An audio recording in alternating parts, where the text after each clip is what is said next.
Hello guys, welcome back to another vlog. For today's vlog, I'm going to talk a little bit on my breastfeeding, pumping journey. I am no expert. Of course, please consult your doctor before anything. Any questions that you may have, go ahead and ask your doctor. I'm no expert at all, or a lactation consultant, anything like that. I'm just giving you guys my personal experience, my personal reference, I guess, onto how I have gone about exclusively breastfeeding or breast pumping for almost 3 months now. It has been a big accomplishment for me, as with my two other kids I was not able to accomplish this. So for me it's just been a very huge accomplishment. So let's go ahead and get right into it. Before I start talking about my whole journey, let me start off by talking about my experience. So with my first son, I was never able to get him to latch. Of course, I was new to motherhood. I was new to everything that comes with motherhood. So I had no idea that I could find other alternatives like pumping or trying to latch and pump or doing both breast milk and formula. I had no idea about any of that. So the moment that he decided that he did not want the boobie and he did not want to latch, I completely stopped trying with him. I didn't even insist. I didn't continue trying at all. So that was my first son. He was on formula for his whole entire, I guess, feeding journey of his first year. That's what he was on. With my second son, I did a little bit more research on it. I had a lactation consultant help me. She went into my room when I was hospitalized. She gave me step-by-step onto how to be able to latch him. She told me how I was able to produce milk. She brought in a breast pump, told me that I could go ahead and pump. So there was a lot of alternatives that she went ahead and she gave me and she introduced me to, and that's how I was able to breastfeed my son for 2 months, and then I exclusively pumped for about another 3 months. So my son was on breast milk for a total of 6 months. However, not only was he on breast milk for those 6 months, he was also on formula, because I didn't know how to produce more, or I didn't know that I could build a stash for him. Of course, like I said, I was still kind of new, because even though I had already had one son, he never took breast milk, so I was kind of new to the breast milk world. So then came my daughter, and with my daughter I was a little bit more prepared, and I knew I wanted to breastfeed her, so I did a lot more research on it.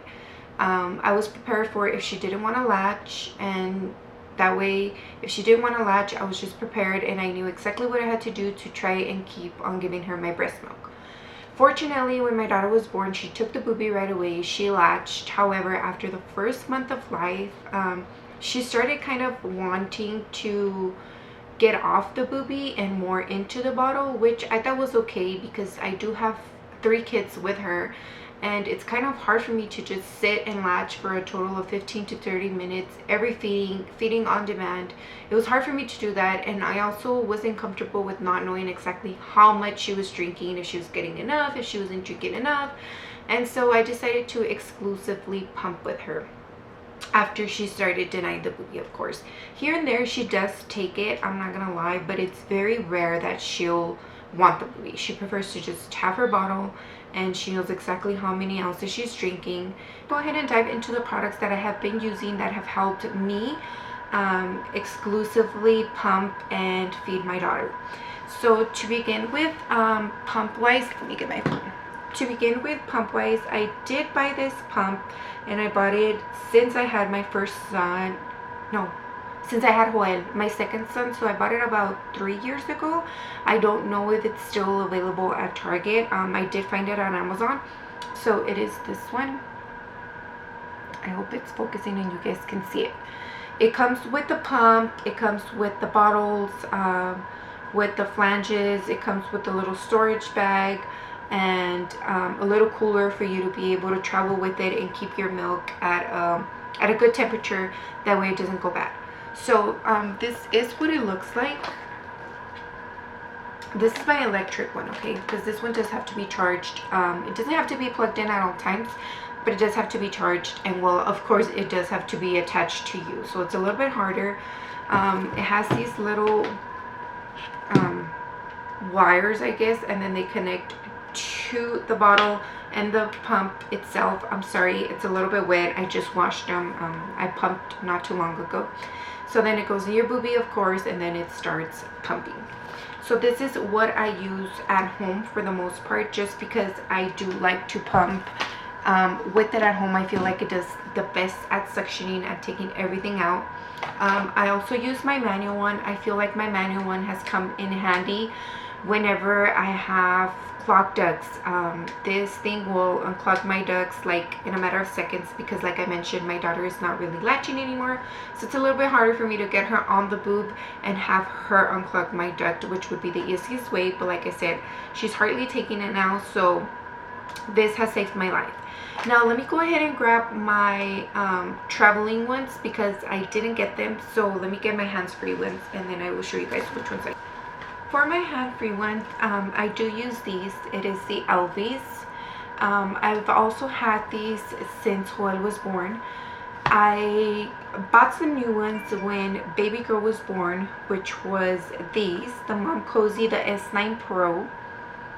I didn't know that there was a 12 version of them. If I would have known, I probably would have gone with the S12 version, because the attachment to the boob is a lot smaller than the S9. The S9 is a little bit bigger, and it does show a little bit more when you're pumping. The S12 is a little bit more compact, more smaller. So that's why I kind of stay away from that one. I do not have it with me in handy because I left it in my husband's car, so I don't have it with me.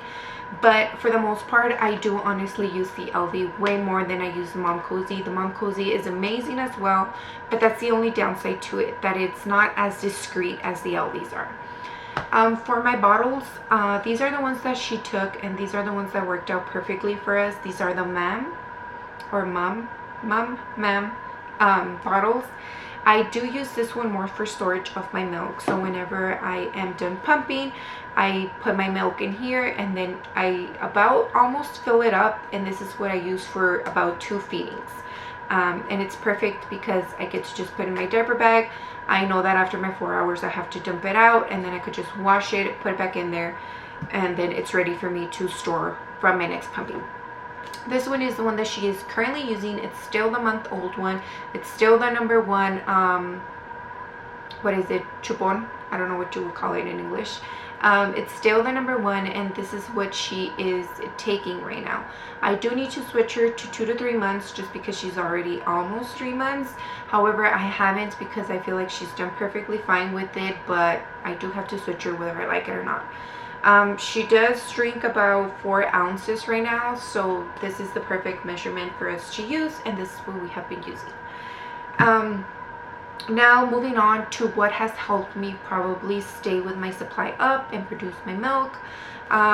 Of course, number one, staying hydrated. It's not going to be for everybody to have an oversupply. I did feel like my milk is definitely regulating, so my milk supply has dropped because of it regulating. It's completely normal.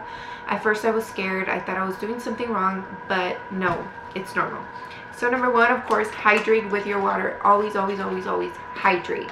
I do realize that the days that I do not drink as much water, my milk supply also drops, and I do not pump as much as I do on a day that I stay hydrated.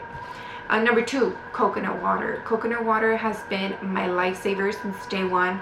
I was not a huge fan of it before.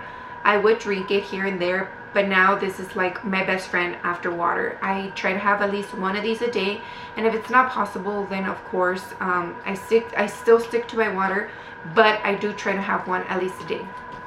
Another one that definitely uplifts your supply is Body Armor. I prefer coconut water over Body Armor just because this I feel has way more sugar than the coconut water, and I feel it's not as organic, blah blah blah.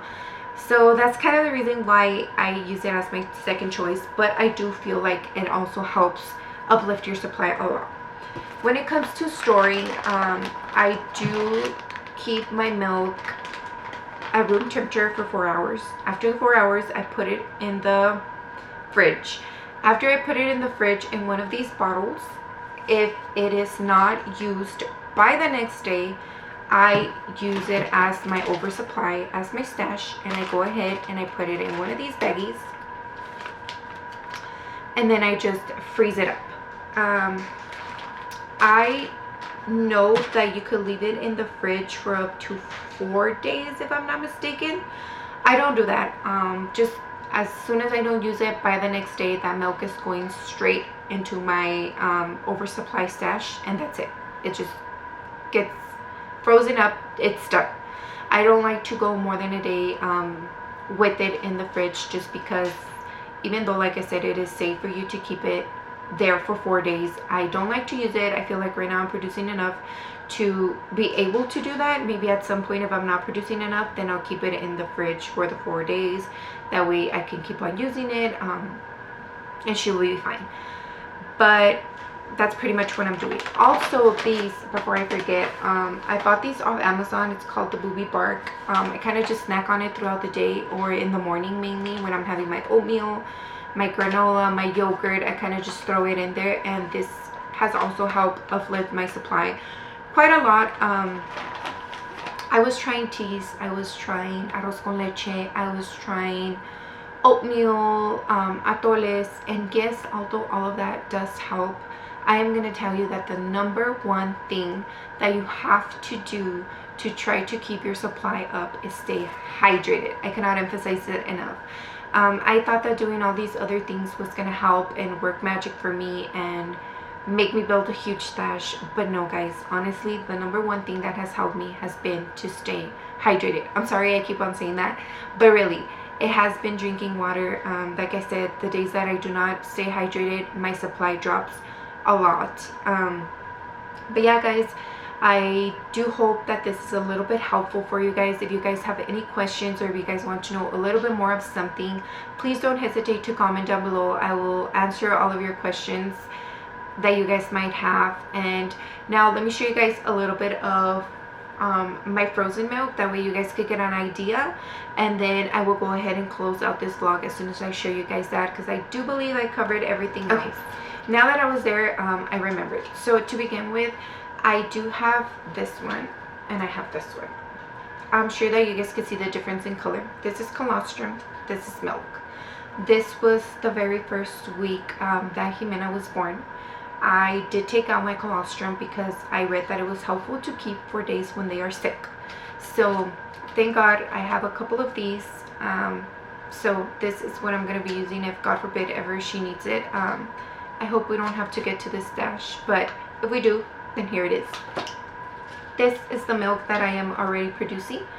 Like I said, after 1 day of being in the fridge, it goes straight up in the freezer in these little baggies, and it's done. So I just label it.